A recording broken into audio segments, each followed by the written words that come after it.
Ako si Jessa, isang intern sa isang lumang museum sa probinsya. Kasama sa trabaho ko ang pagsara ng mga exhibit tuwing gabi. Isang bagay na akala ko ay madali lang. Isang gabi, ako lang ang naiwan sa loob. Tahimik ang buong museum. Ilang ilaw na lang ang bukas. Habang nilalakaran ko ang Gallery C, napatingin ako sa isang lumang larawan ng batang babae. Puting-puti ang suot niya, parang pangbinyag, at mahaba ang buhok niya. Tumingin ako sa mga mata niya, parang buhay. Kumerot ang batok ko. Napalunok ako ng laway at mabilis lumakad palayo. Pero habang papalayo ako, parang naririnig ko ang mahihinang yabag ng mga paa. Paglingon ko, walang tao. Binalikan ko ang CCTV room para mag-check sa monitor. Nakita ko ang sarili ko na naglalakad sa Gallery C. Pero hindi lang ako ang nasa footage. Sa likod ko, may batang babaeng nakaputi. Hindi siya gumagalaw. Pero sa sumunod na segundo, nakaangat na ang ulo niya. Nakatingin sa camera at dahan-dahan siyang umingiti. Nang makita ko ang batang babaeng nakaputi sa CCTV, napaatras ako sa kinatatayuan ko. Hindi ko alam kung anong mas nakakatakot, ang ngiti niya o ang katotohanang ako lang dapat ang nasa loob ng museo. Tumakbo ako palabas ng CCTV room, pero biglang nag-brown out. Itim ang paligid, tahimik, parang hinihigop ng dilim ang bawat tunog. May naaninag akong liwanag mula sa Gallery C. Isang malabong ilaw, parang ilaw ng lampara. Nilakasan ko ang loob ko at bumalik. Sa paglapit ko, nakita ko ulit ang larawan ng batang babae. Pero may kakaiba. Wala na siya sa larawan. Ang frame ay blanco, puti na lang. Parang pinunasan ng isang malaking brush ang buong imahe. Ngunit sa ilalim ng frame, nakita ko ang isang refleksyon ng isang batang nakatayo sa likod ko. "Kuya, ayaw ko na rito." Bulong niya. Malamig ang hininga sa batok ko. Hindi ko napigilang sumigaw. Tumakbo ako palabas ng museo. Hindi lumilingon. Pagkabukas ng pinto, bumalik ang kuryente. Umilaw ang buong building. At dumating ang gwardya. "Uy, bakit parang binuksan mo yung Gallery C? Di ba sarado na yun? Simula nang may nawawalang bata sa picture na yun." Nanigas ako. Anong ibig mo sabihin?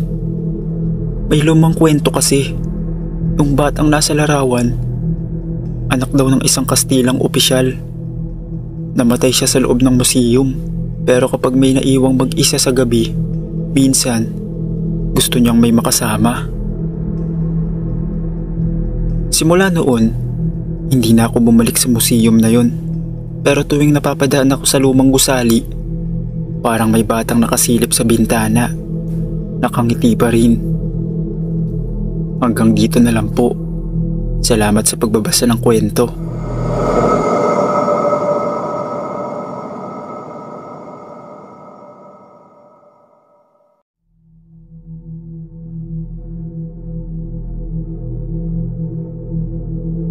Ako si Ariel, janitor sa isang art museum.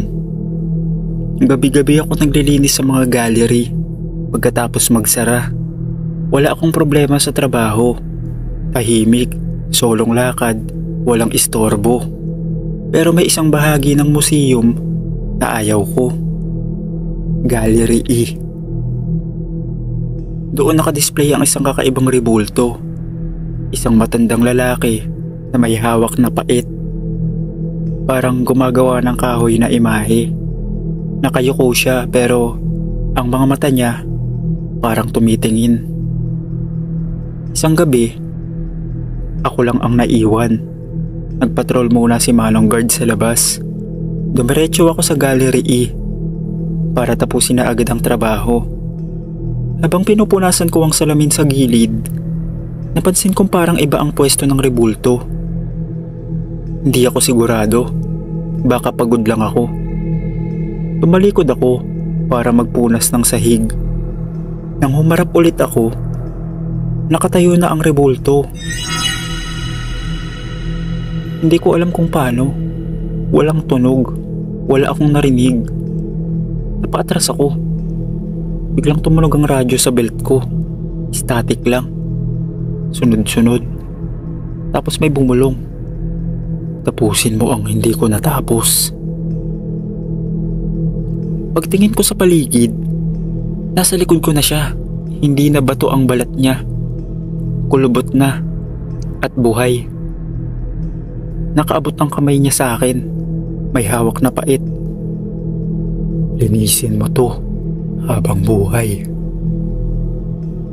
Simula noon, wala nang nakakita sa akin. Pero sa Gallery E, kung mapapansin mong may dagdag na rebulto sa tabi ng ang eskultor, isang janitor na may hawak ng map, huwag kang tumingin sa mata niya. Baka magising. Biglang may gumising sa akin. Yung gwardiya pala. Ginising niya ako. Sabi niya, "Uy pre, tapos na yung break time, ba't tulog ka pa dyan? Tapusin mo na yung trabaho mo. Mamaya, may mag-inspect dito ng hindi natin inaasahan. Mahuli pa tayo." Nagulat ako. Akala ko totoo. Panaginip lang pala. Matapos yun, tinuloy ko na ang trabaho ko. At nang natapos ang duty ko, hindi ko maisip kung paano nangyari ang lahat ng yun. Pero laking pasasalamat ko dahil panaginip lang pala. Hanggang dito na lang po.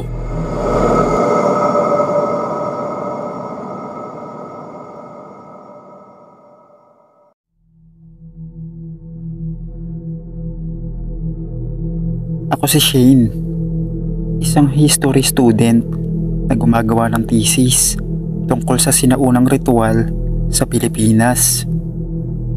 Pinayagan ako mag-research sa isang lumang museo sa Visayas. Private collection ito ng isang retiradong antropologo. Luma, maalikabok at sobrang tahimik ang lugar. Habang nililista ko ang mga artifacts, may isang bagay agad akong napansin. Isang maliit na maskarang kahoy na inukit sa kakaibang muka. Nakangisi pero may 4 na mata. Ayon sa katalog, walang impormasyon tungkol dito. Label lang. Huwag galawin. Pero hindi ko napigilan. Hinawakan ko ito. At sa mismong oras na yon, kumidlat. Umuga ang buong silid. Tapos biglang nag-brown out. Sa kadiliman, narinig ko ang isang pagkaluskos sa paligid. Nang sindihan ko ang flashlight ko, may mga itim na marka sa sahig. Parang sunod-sunod na paa ng hayop o ng taong gumagapang.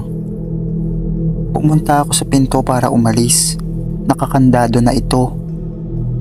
Wala naman akong isinara. Tumingin ako pabalik sa mesa. Wala na ang maskara.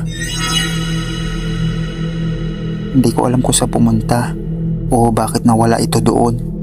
Biglang may lumitaw na isang matanda at binuksan ang pinto at nagsabing, "Umalis ka na. Huwag ka nang babalik dito kahit kailan." Naguguluhan man, hindi ko na lang pinansin at hindi na akong bumalik doon. Pero ang natutunan ko sa karanasan kong yun, hindi dapat lahat ng bagay ay pinapakialaman, lalo na pag lumang gamit, dahil hindi natin alam kung anong mga nakapaloob sa mga ito.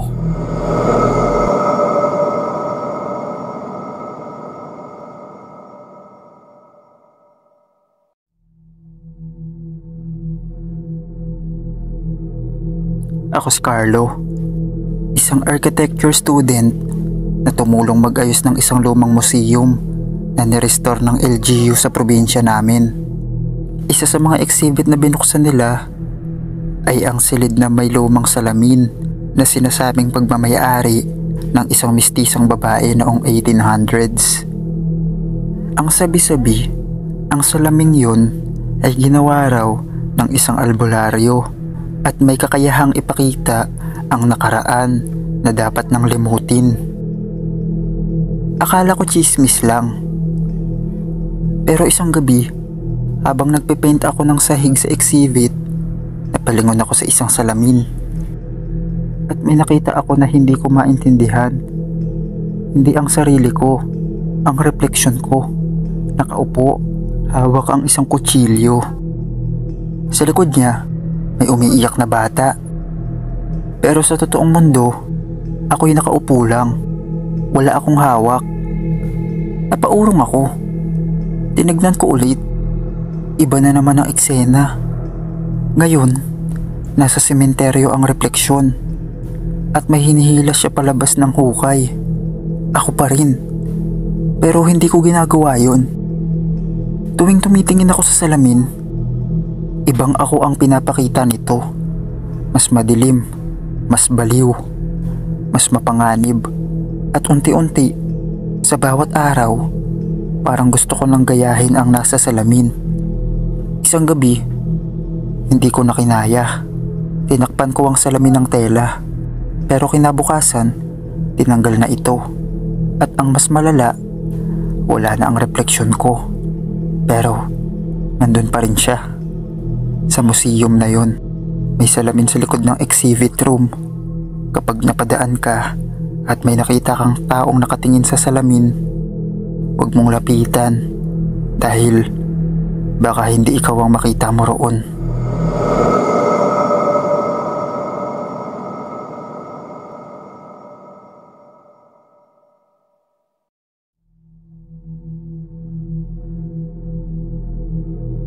Ako si Lian, freelance curator, at kinuha ko ng isang private collector para ayusin ang isang exhibit ng mga lumang pintura sa isang mini museum sa Baguio. Isa sa mga paintings na agad kong napansin ay ang portrait ng isang babaeng nakapula, si Isadora. Walang masyadong history na kasama ang painting, pero may warning lang na isinulat sa likod. Huwag kang titingin sa mata niya ng matagal, baka makita ka niya. Creepy, oo, pero inisip ko, arte lang yan ng mga dating may-ari. Habang inaayos ko ang ilaw ng frame, napatitig ako sa mata ng babae sa painting. Tila ba ang mga mata niya parang sumusunod sa akin habang gumagalaw ako sa silid. Kinagabihan, nanaginip ako. Nasa museum pa rin ako sa panaginip, pero mas madilim, wala nang ibang painting. Si Isadora na lang. Buhay siya sa panaginip. Lumapit siya sa akin. At sa malambot pero malamig na boses, sinabi niya, "Ngayon, ako naman ang titingin sa'yo." Pagkagising ko, akala ko tapos na. Pero pagbalik ko sa museum, kinabukasan, may nakita akong bagong painting sa silid ng gallery. Babaeng nakapula, may hawak na kamera, at ako ang nasa larawan. Hanggang ngayon, di ko na ulit binuksan ang email ng collector. Pero minsan, biglang nagpiplikar ang ilaw sa kwarto ko at naririnig kong may boses sa dilim. "Tingin ka naman sa akin."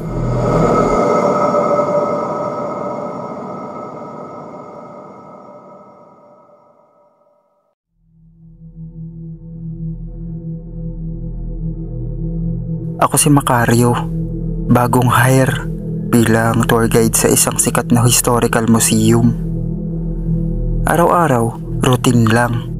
Greet visitors, kwento ng exhibit, bantay ng oras.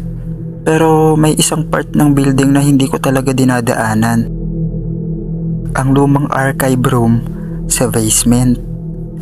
Sabi ng senior staff, walang exhibit doon, huwag ka nalang bumaba. Pero curious ako kasi may naririnig ako minsan. Boses, paos, parang tumatawag. Sir Macario, tulungan mo naman ako. Noong isang gabi, overtime ako mag-isa. Wala nang tao, tahimik. Bigla akong nakatanggap ng tawag sa radyo. May tour ka pa raw na naiwan. Pakicheck daw sa archive room. Nalito ako. Wala namang schedule. Pero bumaba pa rin ako. Malamig sa loob. Amoy alikabok. Halos wala ng ilaw. Doon ko siya nakita. Isang lalaking naka-uniform ng tulad ng sakin. Pero luma ang design. May name tag pa siya. Martin. Ngumiti siya. Buti naman dumating ka. Kanina pa ako dito. Napaatras ako. Kasi si Martin, matagal na siyang patay. Ayon sa record, siya ang tour guide na nawala 15 years ago. Huling nakita sa basement. Tumakbo ako paakyat. Pero bago ko pa masara ang pinto, narinig ko pa ulit ang boses niya. Wala namang umalis sa tour ko. Hanggang ngayon, may mga bisitang nagsasabing may isang guide na nagtutour sa basement kahit wala naman sa listahan. At kung maririnig mong tinatawag ang pangalan mo mula sa ilalim ng museum, huwag mong sundan. Baka mapasama ka sa tour na di na nakakaalis.